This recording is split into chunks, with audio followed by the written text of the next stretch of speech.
I-purpose yomfundisi ukuthi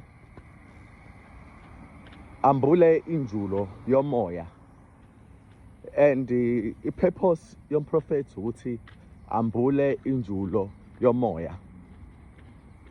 Umfundisi wamanga nomprofethi wamanga bakanje. Umfundisi wamanga will always tell you about ama-achievements empilo yakhe, nokuthi yena nomndeni wakhe noma namabhizinisi akhe baphumelele kangakanani. Most of the times awuzwa kakhulu ngoNkulunkulu, uzwa kakhulu ngaye ukuze umbone engcono sengathi uNkulunkulu akasebenzi kahle hle empilweni yakho, usebenza kahle hle empilweni yakhe.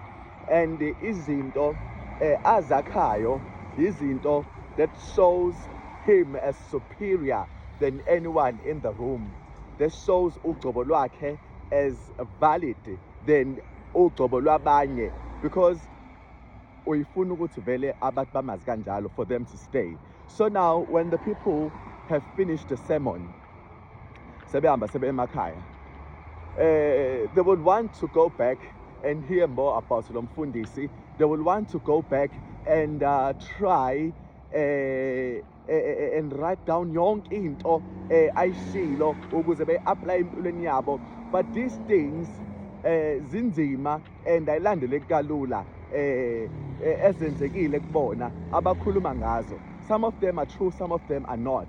But ke awukubheke la ulahlekisa abantu abangakanani mozokhuluma ngawe kuphela, drawing people to you.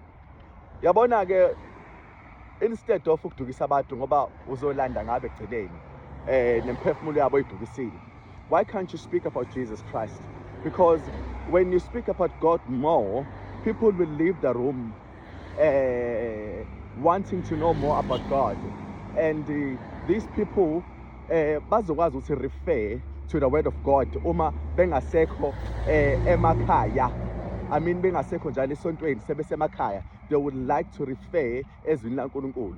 You see, umculi kaNkulunkulu right, yilo mculi lo ongabhimbi iy'ncwadi zikaNkulunkulu kodwa ozisho njengoba zinjalo. We know abantu abaku mic syncing, lip syncing. Laphana ku lip syncing ila umuntu enze sengathi uyacula kanti uhambisana nezindebe noma ama lyrics eculo. Lo muntu uma engalazi iculo ubona ngezindebe ezibhimbi, kodwa uma melazi ubona indebe zihambisana kube sengathi yena oculayo kanti cha, hayi ngoba ekhipha iphimbo. Nalana ke uNkulunkulu izinto esikhuluma ngazo, most of us abantu bayatshela ukuthi siyazazi abaningi bethu, kanti umoya engcwele usiphila amandla wasiphi revelation for us to speak about these things. But akusho ukuthi sonke siyazazi noma we've gone through those things. Okusho ukuthi ke la ngale ngathi sikhuluma ngazo with accord nomoya engcwele, ingale nkathi abantu are drawn to Christ. So we reveal more about God. uJesu kunamazwi ake washo lapha, ngizonishiya nomsizi wenu engangicelela yena kubaba, uyakuthatha kokwami anazise ngokwami, ngeke akhulume lutho ngokwakhe. Ngamanye amazwi uma kaNkulunkulu usazisa ngoJesu, konke ngoJesu. Uyayizwa leyo nto leyo? Akusho ukuthi uma usazisa konke ngoJesu, nathi kumele sikhulume ngoJesu. Why thina sifuna ukutshena abantu ngasi? Because i-human wisdom ayisizi. So umfundisi lo okaNkulunkulu will take abantu and make them focus kuNkulunkulu.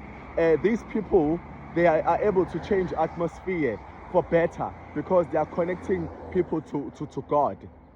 All right, umprofeti ke wamanga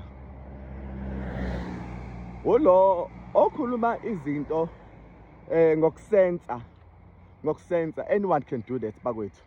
The transformation abaya kuyona ukuthi bencela igazi lezilwane, ngale nkathi be-initiate-wa kukhona izinto abafakwa zona ezenza ukuthi bekwazi ukubhula. Ngale nkathi bekwazi ukubhula ingoba basensa ngegazi. Now ungasho ukuthi umuntu uphethwe iqolo noma wenzeni, ngoba manje wena uyamsefa ngalo moya lo osukuwena uhleli kuwena. Lo moya awuvunyelwe, siyakwazi lokho. So uma ngabe uzotshela abantu amahlazo abo claiming ukuthi uyaprophetha, that is not honestly true. And ama-familiar spirits, that is where they are at work by informing law or agent yabo ukuthi this person has done this and this and this and that. His family bloodline, now khokho bakhe benza ukuthi nokuthi, because they've been observing. Angikho lapha ngigxilile, but ngifuna ukutshela umprofethi wamanga uhamba nobumnyama. Njengoba uhamba nobumnyama ufocus ey'ntweni zenyama, izinto zamoya kayimbuli. Noma ngabe ngakhuluma ngezinto zomoya, kodwa uzokhuluma on a human perspective, kodwa hayi kwi-level kamoya engcwele noma kaNkulunkulu. So-ke abaprofethi bamanga ibona baqhathe izwe kakhulu. Ingakho imindeni izondana today, because kuthiwa usibanibani nithakatho bani nibulawo bani, konke lokho laba abaprofethi bamanga. I'm telling you, abaprofethi bamanga, ngoba noma ngabe uNkulunkulu ekuvezela uyawudida. uNkulunkulu mekuvezela mekhona umuntu ogangile, uyakwazi ukukutshengisa ngomuntu obaziyo, ekutshengisa ngomuntu oyenzayo leyo nto leyo, but hayi ukuthi kusuke kuyilo ombonile. uNkulunkulu futhi amdida umuntu bengakokhuli amtshene ngenye indlela ukuze ayifundele ngokwakhe masebona isimo uthi uNkulunkulu beqonde lokhu. Kodwa ke mekhulile umuntu uNkulunkulu amtshene, but not for the reasons ukuthi ahambe eyobulala abantu noma eyohleba abantu, ngoba usekhulile enough. Yazi afike lapha kwi-pulpit athi wena uzokhuluma nathi ngokukholwa, kodwa wena ukholwa ubhizulala noba. Cha, umtshela ngoba usekhulile ukuthi ayi inceke yami ayisenzi kahle. Loyana ngoba usekhulile enough, itsini uzomkhulekisa noma uzomtshena aside. But lona ke ofika athi wena ukuthi nokuthi lo moya awuvunyelwe, ngoba manje as much as umtshena umuntu into ayaziyo, ekugcineni lokho ngeze kusize. How about utshena umuntu into angayazi okuyiyona ezomlapha, imenze ukuthi akwazi ukuba ngcono, nokuthi lapho thuntu khona akheke enze izinto lezi kumele azenze. That's when-ke umoya engcwele comes in and reveal izinto esingazazi, by taking izinto esafundiswa ngazo and building from there, ukuze thina sikwazi ukubona, ngoba kulula ukubona izinto zaNkulunkulu. Kudinga ukuthi ube nawo umoya engcwele ozongibulela.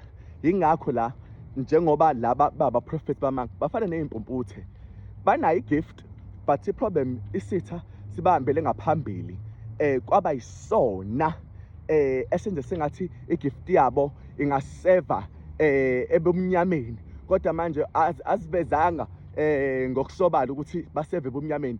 Sisheshe sabashela kuqala, sabakhombisa ama-possibilities okusebenzisa igift yabo ngendlela yaso ukuthi bazozuza, bazoduma, bazoba namandla, so on and on. Ngale nkathi isitha sigijimele kuqala uzuza kancane, kodwa ngale nkathi uNkulunkulu uhlalile wambekezelela, ila khona ozuza khona kakhulu. Umprofethi ke wamanga le ngikhuluma ngayo ekuqaleni, kodwa lo weqiniso wakha ibandla, unikeza ibandla i-direction, uyalisola ibandla belingenzi kahle ukuze likwazi ukuhlangana noNkulunkulu, ngoba umprofethi weqiniso uma embula ngenjulo kamoya uzokhuluma izinto nani eniyibandla eniyibonayo ukuthi hayi ngempela ziyiqiniso, ngempela lezi izona ezishayayo, which is why select direction, which is why ama-visions ethu engalungi, which is why iy'mpilo zethu zingakwazi ukuya ukuprogressa. Yayibona loo nto leyo. Umprofethi weqiniso-ke leyo, mengena umprofethi weqiniso akayiphakamiswa and uphakamisa uJesu. It's always about God. Labantu bazila ukudla, labantu abayiphilela iy'mpilo zabo, iy'mpilo zabo are service to God and his people. Umuntu-ke kaNkulunkulu sengivala ukwenza ukuthi ufocus eNkulunkulu, ulambele uNkulunkulu, hayi ukuthi ufuna ukubuyela kuyena.